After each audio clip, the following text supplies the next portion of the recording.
রবিবার যথা নিয়মে বেলা 12টা থেকেই প্রাথমিকের টেট পরীক্ষা শুরু হয়, কিন্তু সমস্যা দেখা দেয় ডুয়ার্সে।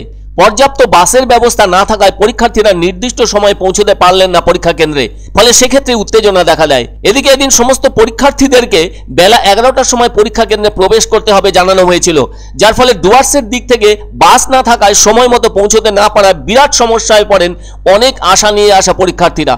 কেননা মহিলা পরীক্ষার্থীদের অনেকের ক্ষেত্রে গায়ের গয়না খুলতে খুলতেই সময় লেগে যাচ্ছিল, সেজন্য নির্ধারিত সময় পেরিয়ে যায়।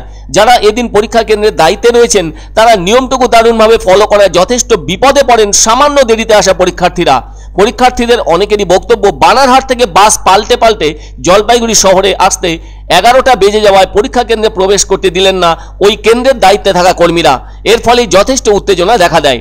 সেই উত্তেজনা সামলাতে ঘটনাস্থলে চলে আসে পুলিশ। এখন তাদের এতদিনের এক টুকরো স্বপ্ন চোখের সামনে দিয়ে যেন বাইরে চলে গেল বলে মনে করছেন তারা। তবে অনেক দিন ধরেই তো বাস পরিষেবা লাটে উঠেছে ডুয়ার্সের।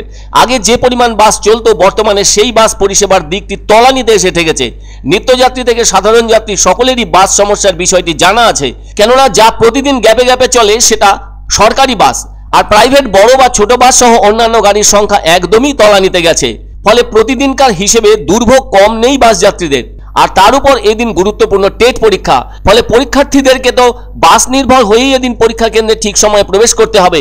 সেজন্য তারা সকাল সকাল প্রস্তুতি নিয়ে বাড়িঘর ছেড়ে রাস্তায় এসে বাসের প্রতীক্ষা করছিলেন।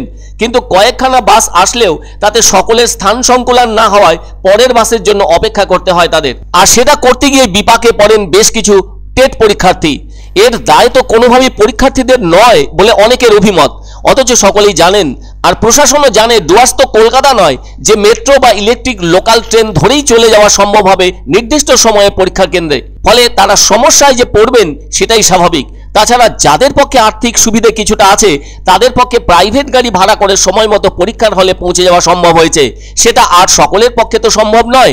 যে কারণে সমস্ত কিছু ঠিকঠাক করে পরীক্ষার যাবতীয় প্রস্তুতি নিয়েও পরীক্ষার হলে প্রবেশ করা তাদের হলো না, বরঞ্চ কিছু উত্তেজনাকর কথাবার্তা হলো, তাও কোনো কাজে এলো না।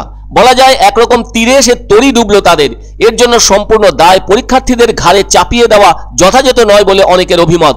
আর প্রাইভেট বাসগুলির অবস্থা যে করুণ থেকে করুণতর হয়েছে তা কিন্তু আরটিওদের জানা। তাই এক্ষেত্রে কলকাতার মেট্রো বা রেল কর্তৃপক্ষের মতো সরকারি বাস পরিষেবা এদিনের জন্য বেশি করে চালু রাখলে এমনটা ঘটতো না বলে অভিমত পরীক্ষার্থীদেরও। একজন পরীক্ষার্থী জানালেন তিনি বাস বদলে বদলে এসেছেন, ফলে পরীক্ষা কেন্দ্রে পৌঁছতে তার 11টা 5 কি 10 মতো হয়ে গিয়েছে, আর এবারই তার শেষ বছর ছিল পরীক্ষায় বসার।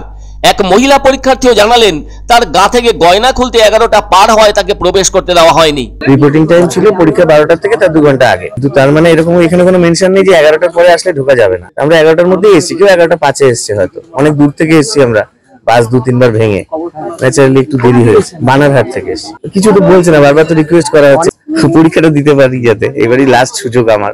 এসে এখানে আমি ঢুকতে যাচ্ছি, বলছে গয়না খুলে ঢুকতে হবে। গয়না খুলতে গিয়ে ব্যাস গেট বন্ধ হয়ে গেল। পরে রিকোয়েস্ট করছি অনেক, কিন্তু খুলছে না কিছুতেই।